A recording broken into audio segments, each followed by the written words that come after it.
En esta clase te voy a enseñar Java en tiempo récord y si ya sabes Java, esta clase te va a servir como repaso. Voy a intentar condensar la mayor cantidad de conocimiento de Java en 15 minutos, así que esto va a ser un reto para mí. Y obviamente es un repaso de las bases, de las cosas más básicas del lenguaje, ¿no? Java es uno de los lenguajes de programación más populares en la actualidad. Es multiplataforma, lo podemos correr en cualquier tipo de sistema operativo y además tiene diferentes entornos y diferentes tipos de propósitos. Por ejemplo, desarrollo de aplicaciones móviles, desarrollo de aplicaciones web, desarrollo backend, aplicaciones de escritorio, aplicaciones de móvil, Android, etcétera, ¿no? Lo primero que tenemos que hacer es instalarlo. Para eso tenemos que irnos a la página web java.com, pues para desarrollar necesitas el kit, el Java Development Kit. Así que le vas a dar clic a este botón y te vas a ir a la parte de tu sistema operativo. Vas a bajar y vas a elegir Linux, Mac o Windows. En mi caso Windows, y yo me descargaría este último instalador de aquí. Le daría clic al enlace, me lo descargo, lo instalo con siguiente y listo.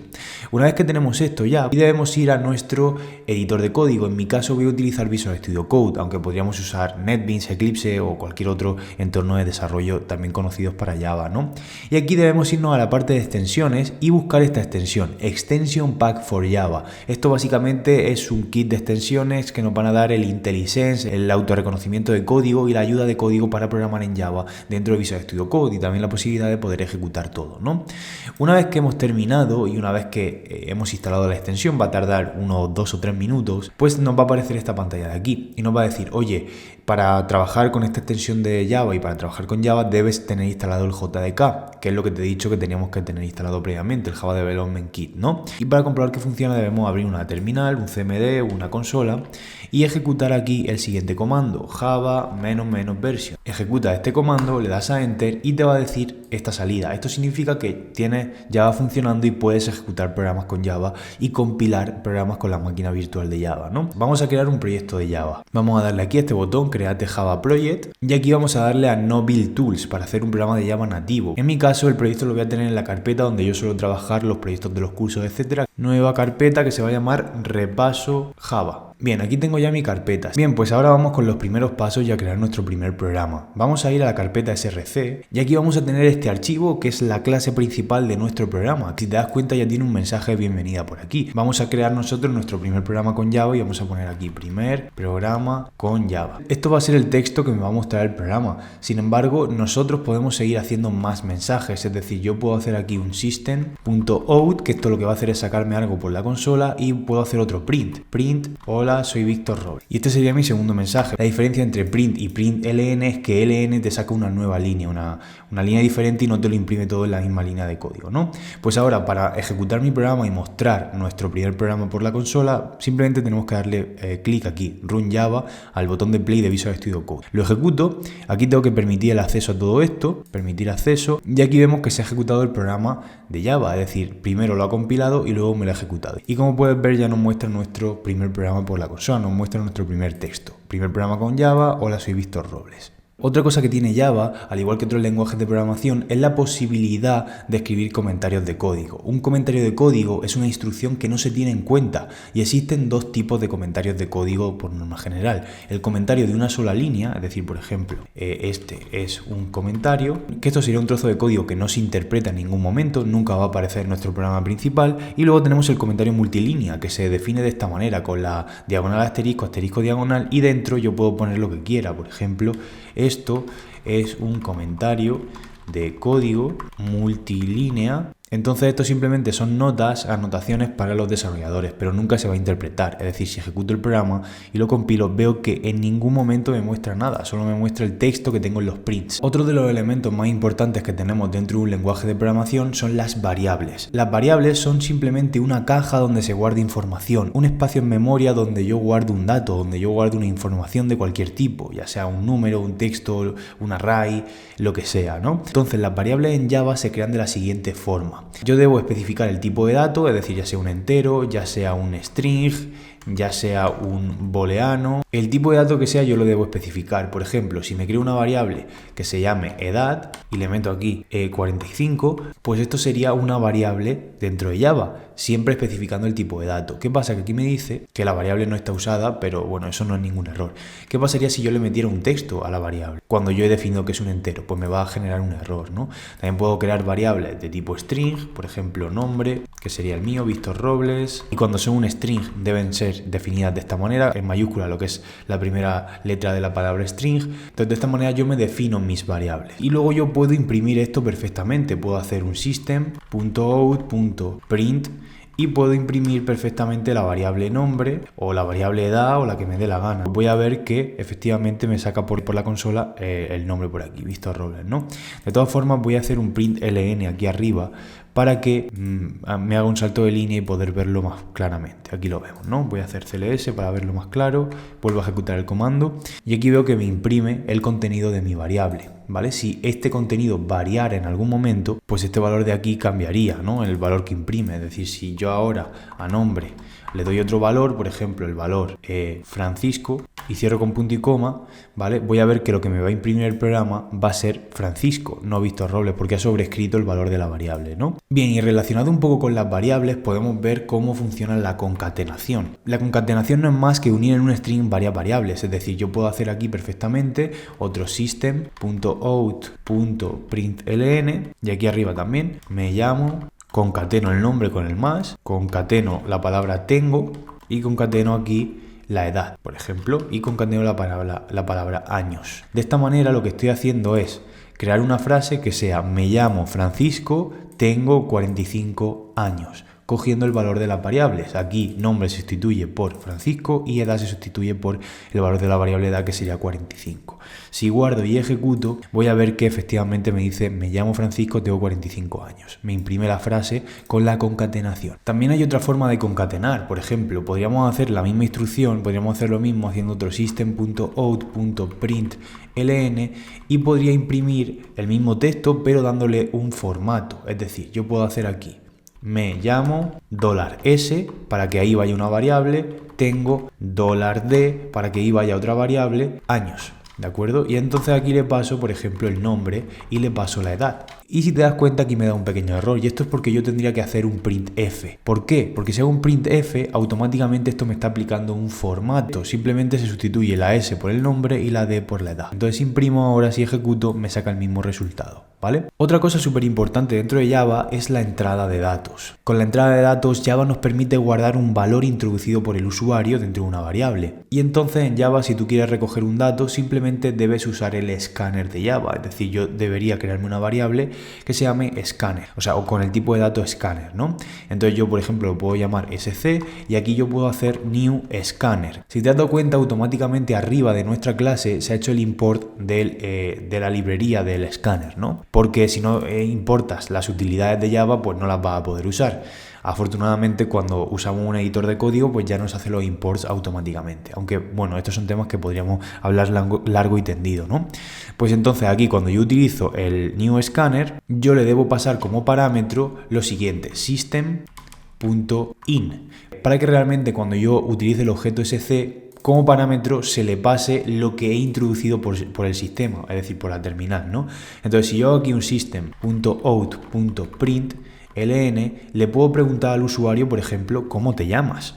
¿Cómo te llamas? Y entonces la consola se va a quedar escuchando lo que yo le escriba. Es decir, aquí voy a poner 2 puntos, tal, para que el usuario sepa que tiene que escribir algo. Entonces yo ya podría utilizar el sc, el objeto sc del escáner, ¿no? Es decir, podría hacer string para crearme una variable donde se vaya a guardar el nombre, y aquí podría hacer directamente sc.nextLine, para escuchar lo que me dice el usuario y guardarlo aquí. ¿Qué pasa? Que esta variable nombre ya la estoy usando yo por aquí arriba, nombre tal y cual, entonces le voy a poner mi nombre. Vamos a comentar esta última línea de código de aquí arriba para que no nos moleste, y lo que voy a hacer ahora es imprimir el resultado de lo que me ha introducido el usuario, es decir, yo puedo hacer aquí system.out.println y entonces puedo imprimir aquí el usuario se llama y ya imprimo el nombre. O mi nombre en este caso, mi nombre. Ok, cierro con punto y coma, guardo y ejecuto y voy a ver que si le meto yo aquí el nombre Víctor Robles Web y le doy a Enter, me dice que el usuario se llama Víctor Robles Web. Por tanto, ya estoy recogiendo datos introducidos por el usuario. Una de las cosas más importantes que tenemos dentro de un lenguaje de programación son las estructuras de control, y una de las estructuras de control más importantes son las condiciones o los condicionales. Una condición es un tipo de estructura de control que va a ejecutar su contenido o no en función del valor de una condición. condición. Es decir, yo podría imprimir por pantalla si una persona es alta o una persona es bajita en función de los datos que me haya introducido el usuario. Si el usuario me introduce que su altura es más de un 80, pues se podría considerar una persona alta, pero si me introduce un valor menor, se podría considerar que es una persona bajita. Entonces tengo que imprimir un mensaje u otro en función de lo que el usuario me introduzca. Entonces vamos a hacer esto, ¿no? Y para hacer este pequeño ejemplo, como ya tenemos aquí el escáner que lo hemos creado el objeto, pues bueno, todo bien, pero ahora lo que voy a hacer es comentar esta parte de aquí para que no nos pida el nombre todo el rato y centrarnos en el ejemplo que vamos a hacer con las condiciones. El escáner lo tenemos que tener definido por aquí arriba, entonces lo vamos a usar ahora. Simplemente voy a preguntarle al usuario con un system.out.println, le voy a preguntar, oye, dime cuánto mides, ¿vale? O de hecho va a ser en un print directamente para que se introduzca directamente en la misma línea de la consola. Le voy a decir, dime cuánto mides, ¿ok? Le voy a preguntar eso. ¿Ok? Y entonces voy a guardar la altura en una variable entera, en un entero, que va a ser altura, y voy a utilizar el método nextLine para que me guarde el resultado de lo que me meta el usuario, ¿de acuerdo? Aunque en lugar de nextLine, como voy a guardar un entero, voy a hacer nextInt, que sería lo correcto, ¿no? Aquí. Entonces, según lo que el usuario me introduzca, vamos a ver cómo funciona una condición. Las condiciones funcionan con un if, con la palabra reservada if. If significa sí. Y dentro de los paréntesis yo voy a poner una condición. Por ejemplo, si la altura, y ahora voy a utilizar un operador de comparación, si es mayor o igual a 1,80. En el caso de que sea mayor o igual a 1,80, el programa va a mostrar un texto. En los operadores de comparación hay muchos. Está el igual, que significa que la altura es igual a 1,80, el mayor igual, que significa que es mayor o igual a 1,80, el menor o igual, que significa que es menor o igual a 1,80, el exclamación igual, que sería que es distinto a 1,80. Hay muchos operadores de comparación que sobre la marcha se pueden ir viendo. En este caso nos interesa si es mayor o igual a 1,80. Si el usuario me dice que mide más de 1,80, pues entonces yo voy a abrir las llaves y todas las instrucciones que yo meta dentro de estas llaves son las que va a ejecutar el programa. En este caso voy a hacer un system.out.println y voy a imprimir eres una persona alta. Mides, y aquí voy a concatenarle la altura. ¿Ok? Cierro con punto y coma. Y si no, usando la palabra else, ¿de acuerdo? Que significa precisamente si no se cumple la condición principal, pues si no se cumpliera la condición principal, lo que voy a hacer también es un system.out.println que diga no eres una persona alta, o que diga eres una persona bajita. Eres una persona bajita. ¿Ok? Bien, pues ya está. Entonces de esta manera estoy comprobando esa condición. Si ejecuto ahora, me pregunta de cuánto mido, le voy a decir 1,87, le voy a dar a Enter y me dice eres una persona alta, mides 1,87. Ha entrado la condición, porque esta condición se ha cumplido. Pero sin embargo, si vuelvo a ejecutar el programa, me va a volver a preguntar lo mismo. Si le pongo 1,78, entro al else, no entro a la condición principal, no se cumple. Por tanto, ahora me va a decir que soy una persona bajita. Entonces ya hemos visto cómo funcionan las condiciones dentro de Java. Otra de las cosas más importantes que tenemos que saber de Java es el uso de funciones. Una función básicamente es una forma de encapsular un bloque de código, una serie de instrucciones que puede ser que quiera repetir o que puede ser que quiera ejecutar varias veces en el programa, de forma que teniendo una función puedo simplemente invocar esa función tantas veces como sea necesario sin necesidad de copiar y pegar el mismo código en el mismo sitio, simplemente invocando la función, ¿vale? Entonces ese bloque de código, esa función realiza alguna operación y además las funciones se pueden parametrizar, es decir, que yo le puedo pasar diferentes parámetros para que la función me devuelva un resultado u otro o me haga la operación de la manera más correcta posible, ¿no? Y al final siempre las funciones devuelven un valor de salida, que es el típico return, ¿no? Entonces en Java más que funciones se podrían conocer como métodos porque estamos trabajando en clases y esto es al final programación orientada a objetos, pero bueno, una función aquí dentro de Java, dentro de una clase de Java, se podría definir de la siguiente manera. Hay varias maneras de definirlo en función de la visibilidad de ese método, etcétera, pero por norma general dentro de una propia clase de Java podríamos hacer una función privada, private, que me devuelva por ejemplo un string y que se llamara por ejemplo mostrar altura, que además va a recibir un parámetro que va a ser, por ejemplo, un entero, que va a ser la altura. ¿Y qué va a hacer esta función? Pues va a hacer esta parte de la lógica de aquí. Justo esta parte, en lugar de hacerla yo dentro de mi programa principal, pues me la voy a llevar a mi función. ¿Para qué? Para que simplemente esa función se encargue de hacer esta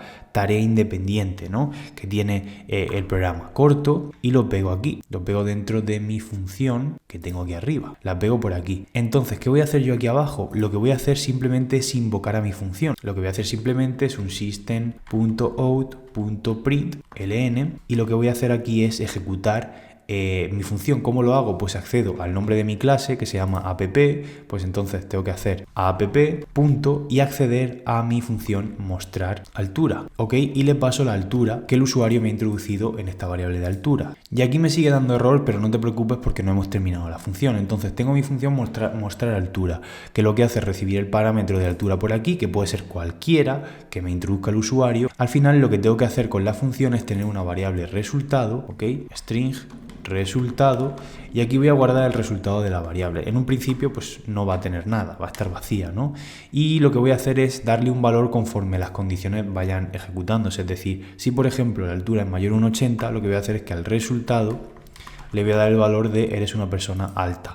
Y si la altura es menor a un 80 en el else, ¿de acuerdo? Lo que voy a hacer aquí es que el resultado sea igual a eres una persona bajita, ¿no? Cierro con punto y coma, y al final lo que tengo que hacer para que la función esté bien hecha es devolver algo, devolver este resultado. Voy a hacer return, que lo que hace es sacar un dato fuera de la función, return, y voy a devolver resultado. ¿Ok? De esta manera ya tengo mi función bien formada, porque toda función debe devolver en general un dato de algún tipo. En este caso devuelvo resultado, y lo que voy a hacer cuando yo ejecute mi función aquí abajo es que en lugar de que me imprima esto, pues realmente me imprima el resultado que me devuelva aquí la función. Bien, entonces, ¿qué problema tenemos aquí abajo? Porque sería lo más lógico simplemente llamar a la app, que sería la clase principal, y directamente acceder a el método. Pues bien, esto sería la manera de llamar a un método dentro de una clase de Java si mostrar altura fuese un método estático, pero eso es un tema más avanzado. Lo que tengo que hacer previamente es crearme un objeto app. Por ejemplo, yo voy a crearme un objeto de tipo app que se va a llamar app en minúscula, ¿no? O aplicación. Y entonces lo que voy a hacer aquí es un new app. Me tengo que crear el objeto previamente para poder acceder a los métodos que él tiene. Entonces voy a utilizar aplicación.mostrar altura, y de esta manera sí voy a poder ejecutar mi programa. Me va a pedir que cuánto mido, le voy a decir que 1,90, le voy a dar a enter y me dice que soy una persona alta. ¿Por qué? Porque estoy ejecutando mi método que tengo aquí, mostrar altura, y este método ya me escupe el resultado correcto. Otra de las cosas más importantes que tiene Java son las listas o arrays. ¿Qué es un array? Pues básicamente es una variable que guarda dentro varias variables, ¿no? Por ejemplo, yo puedo tener definido aquí un array de la siguiente manera. Me puedo crear una variable normal, por ejemplo, que vaya a guardar nombres, por ejemplo, un string que se llame personas, y yo aquí voy a guardar personas, ¿no? Por ejemplo, Víctor. Esto sería una variable normal hasta ahora. Todo bien, pero si yo quiero que sea un array, le tengo que poner aquí en string los corchetes. Al tipo de dato le indico que esto va a contener varias variables dentro, varios datos dentro. Entonces, si yo ya quiero definir, introducirle datos a ese array, lo que tengo que hacer es utilizar las llaves.